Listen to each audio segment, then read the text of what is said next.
early mornings is definitely a place where like, hey, you need to warm yourselves up, right? But most of the teams are pretty much warmed up as well. And speaking of which, here, VFM.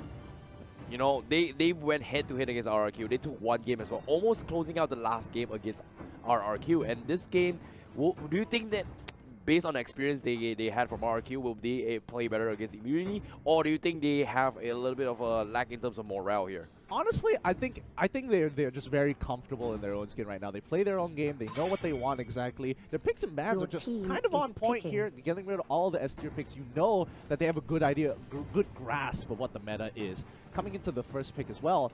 But I think VFM, as we heard Sol mention, these guys are the dark horses, and they are good. And in the pro scene, people know who these guys are. Oh yeah, they're definitely scary here. But Masha kind of slid off here, and yep, VFM they're instantly picking up the Masha. But at the same time, I think VFM as well, they prioritize first betting the Baxia as well, which is kind of surprising. Like RRQ and VFM, they have a different kind of priorities compared to what Impunity and Evo's SG kind of have as well. So Masha first pick, what are your thoughts on Masha? You saw 2 games already. I also actually saw one. No, you actually casted one game in Masha. What are your thoughts on the Masha take? Overall, I think Masha is just a, stick in the dirt. Really, really annoying.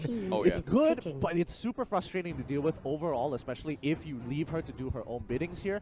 Coming into this game, Impunity, not going to have their hands onto the side of Masha, but they will pick up Valir. Most likely going to be in that support position more than the main mage after the nerfs.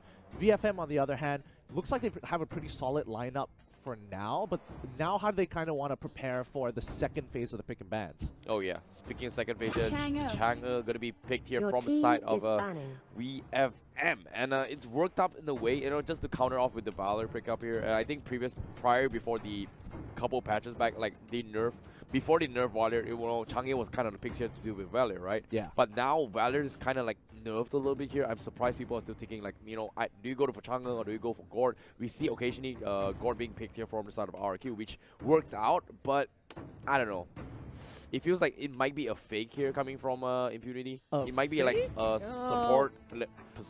I do feel like it's more of the support position, and that's why VFM is very confident in locking in the Chang'e, because Lolita is still the counter pick. And they're probably not going to ban out the Lolita as well. They're probably going to leave it up, because then their composition is like, oh, you have a mage who, in most cases, sort of outranges you, but I have the Chang'e anyway, and if Lolita's out of the picture, or if you pick Lolita now, we still have options to counterpick with our secondary, support or tank in the second pick ban phase. Yeah, definitely. And at the same time as well, I think Impunity and Evos had a very similar situation as well. They picked the Valor as a support, right? But their main tank is kind of like a Kaja instead of a Grok. So I feel like the Grok would be much better from the side of Impunity. So I think it will work out compared to the games against Evos actually from the side of Impunity. So in this case, like you said as well, you called out the Lolita, so definitely a safer pick here from the side of VFM, and Carry will be picked instead. So finally here, Esmeralda as well, just to soak up those shields, came being dished out from the side of Lolita. So last pick here, what's going to be the carry here? Are we going to see like a Bruno, like how Evo's SG does? I don't think so, right? Kimi?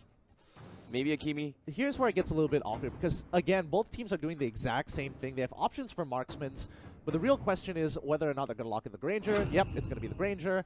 But yeah, both teams definitely did the exact same thing, where it's like, hey, we have a particular counter pick that's really difficult to deal with, but if we take it for ourselves, we don't have to worry about it. So they picked up Lolita, and on the side, oh, Grok is very easily dealt with Carry. We're just going to pick Carry for ourselves. So, two flips here. Both sides would want to do the same thing. The question is, who can perform better? Ooh, based on the drafts here, who do you like more? Personally, I'm kind of liking VFM's drop just a little bit more, only because you have better options with the Masha. It kind of opens up the map a little bit more. Grok, yes, you do have great wave clear, but unless he itemizes very quickly into that Athena shield, level 4 is going to be pretty devastating. Oh yeah, I feel like I definitely like VFM more as well, just because of the tank as well. Like in terms of tank composition, Valor is not exactly from the side of Impunity.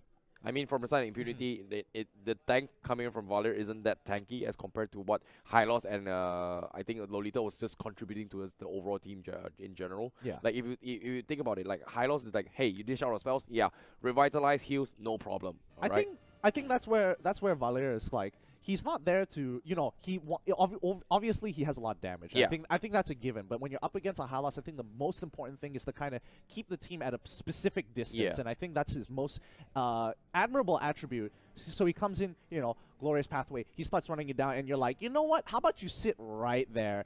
Put the wall up, put the push on as well, get the empowerment. Really, it's a really effective way to keep them at bay. But let's begin this game. Game 1 between Impunity versus VFM. Let's see how this plays out. Well, it's going to be a pride thing right here because VFM currently, they are leading in terms of points here just because of the games they've played, right? This is their second series for them here. They've got 1 point against RRQ. If they take this 2-0, this is going to be a pretty good lead for them, but they're going to be competing for that stars for the World Cup. However, TD here getting poked a little bit. How things are going to go here, Gideon? Yeah, I think Timmy, he's having the time of his life. It's like, yeah, sure, you can chunk me out. It really doesn't matter. Oh, but Lucky, on the other hand, looks like they wanted to kind of prevent the initial invade. But I think this is super smart because, again, though it is happening on the top side, Impunity goes instantly for the counter jungle as well.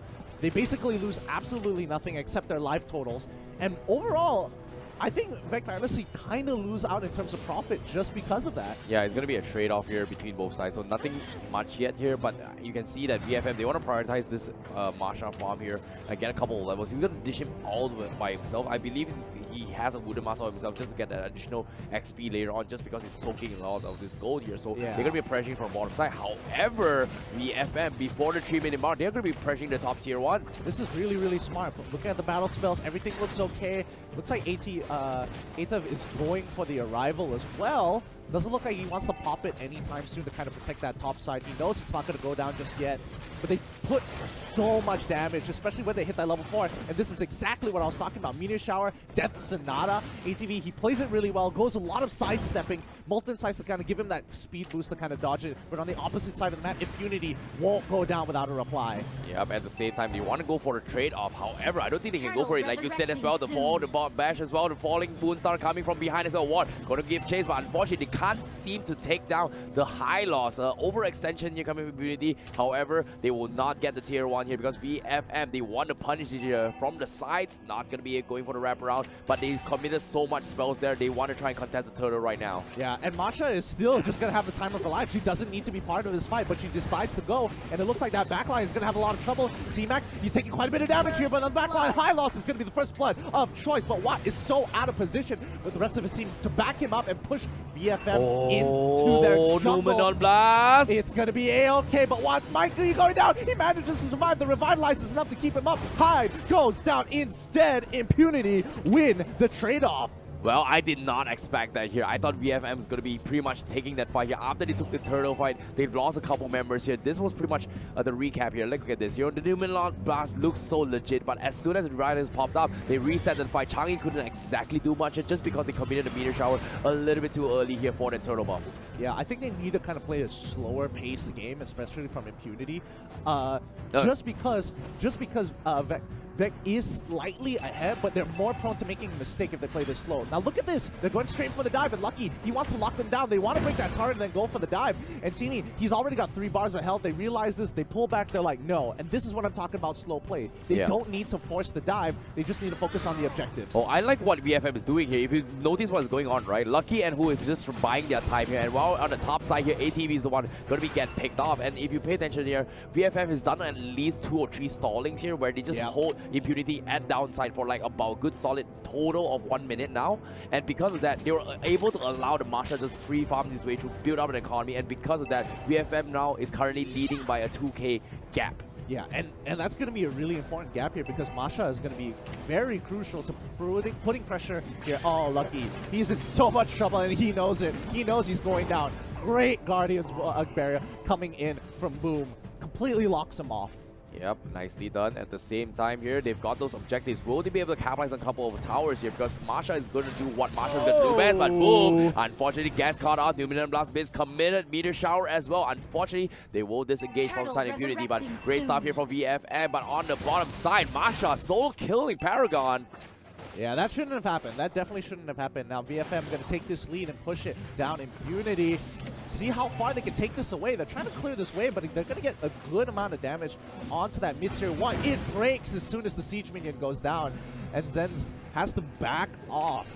Well, now Glorious Pathway being expanded as well. VFM, they want to go for the objectives. Turtle buff is going to be the key here, and this is where they're going to try and put the turtle buff up on Brawly here, where this Granger is going to come online here to try and build up some of the economy with the Bounty Hunter. However, Impunity not giving up yet here. VFM, you can see Lucky going to try and buy a little bit of time here. However, the Guardian's Barrier is there. How are they going to fight this here? Doesn't connect. What? Doesn't want to exactly come in, but the Nirminan Blast connects on 3. Here comes the follow-up. The Revitalize is there, and Impunity, they will try and disengage here, but what? He's going to try and come in here. He's going to go for the back, but the Granger comes in with a killing spree. T-Max almost dropping a little bit low here, but here comes CD from the side. Masha gets 1, gets 2. He's looking for another one. Tamus, will he survive this? Unfortunately, he gets shut down from ATEV. But overall, oh, even better. It's going to be a 4-for-1 trade. This is just so worth it for Vec Fantasy main. They're having the time of their lives, and the goal difference continues to extend. 5K at 5 minutes is a huge deal for this team, and not to mention that they're going to snowball this even further. As Contra always says, my, oh my, what is going on? And now the buff is going to be upcoming for contestments as well from side of VFM. Impunity, can they contest this hero? Boom, he's not being able to do so much here. We saw a couple catches here coming from the Grok as well as the Valor here. Unfortunately, they don't exactly have the burst damage. They're a little bit afraid here, but VFM, they have the upper hand. The double tanks, as like you said as well, the Lolita shields are doing fantastically well in these kind of situations. Yeah, and what's really frustrating, especially if you're in Impunity's position, like all this entire situation is caused. Oh, Numenon Blast is actually going to go through, but Watt forced to use the Falling Star Moon to get out of there. And Lucky, he just pops the Glorious Pathway just to make sure, like, all right, just in case you mess up, I'm ready to pounce on you. Yeah, that's just really scary. Like, it's like multi AoEs here with slow and top of the stacks here. That they are thinking like 2 steps ahead from side VFM. They're playing it so well. And look at this, Hyde going to be starting out with the Meteor Shower. Oh, they don't even need a stun or a setup. Just Meteor Shower follows his way through. Carry goes down as well. The Marsha will get the kill, and ATV this time from the side of Impunity will join the fight. They will take a tier 2 from the side of VFM, and they're thinking about closing up the tier 3s now. Yeah, oh man, especially with such a lead. Look at Hyde. I mean, his ultimate is every 12 seconds at this point. Again, with the Meteor Shower, he chunks 1 down. Watt's in trouble now, takes a full Destinata to the face. Instantly goes down with a final shot coming in from Broly. Lucky, he's just biding his time. He knows he can't get out of this. Oh wow, VFM, they're just shutting down Impunity all the way through. 10k net worth gap, a little bit starved here in terms of economy as well, and I'm not sure how they're going to be able to build their economy here, but let's take a look at a replay of what exactly happened here. They were like 2 men down. Grok went in for the wall chant, unfortunately wasn't able to take down the Masha in time, unfortunately gets picked off from the Granger, who if I'm not mistaken, had the turtle buff initially here, which does a lot of pure damage, which is one of the downfalls here from side of Impunity KH. I think what Impunity is struggling to deal with right now is just Hyde. Because even though Broly does have a lot of damage, you can kind of sidestep the abilities. But if you take just even a little bit of damage, or stay within the Meteor Shower for even 2 seconds, you've pretty much lost half your HP. Yeah. And that's kind of an issue because you don't have an assassin on your side to take care of her. You don't even have someone who can go for a side flank. Speaking of which here now, Masha is just baiting his way through. Here comes the Meteor Shower. You're talking about 2 seconds, right? That's about 3 seconds, and he's down. He gets the mega kill, and now the Numenon Blast tries to go for the zone. Unfortunately, doesn't connect on anyone here. What? He tries to make a play. Esmeralda, he doesn't seem to have the damage output to work with, and ATEV is gonna go for a Cry Sticker, and that's about all Impunity KH can do for this match now. Remember, this is only 8 minutes into the game, and they already have such a big lead, at least 12k ahead. Like, this is absolutely ridiculous. One of the biggest leads we've seen in Group A so far. One more time! When the Meteor Shower of Paragon is able to flicker on out of there, pops the Revitalize just to make sure he survives a little bit longer. That's a close call there, unfortunately here, but look at this. Zenz, he's taking on here. Numenon, where's the flicker? He connects, doesn't even connect, but he's gonna go down. The Grok is down again 3 times in a row. No thanks to you. T-Max is gonna try and back off a little bit here, but here comes the Meteor Shower as well. Once again, takes him down. Hyde, he's gonna go for more, but from the sides, Brawly flickers forward, shuts out the players from side Impunity KH. Here comes the Esmeralda, but the Crystal is going to be the objective here from the Masha. TD, a little bit too greedy, gets taken down from the Tamus, but unfortunately, doesn't even matter why, because they got a team wipe from the side of VFM. The Crystal is exposed. What can Boom do now? Yeah, the death timers are too long. This game has to go over to VFM, and they're doing a really, really good job. I mean, Boom, he's trying to direct the wave to make sure they have a little bit more time, but it's not going to be enough. VFM come up on top with a very convincing game one. Yeah, very, very convincing indeed.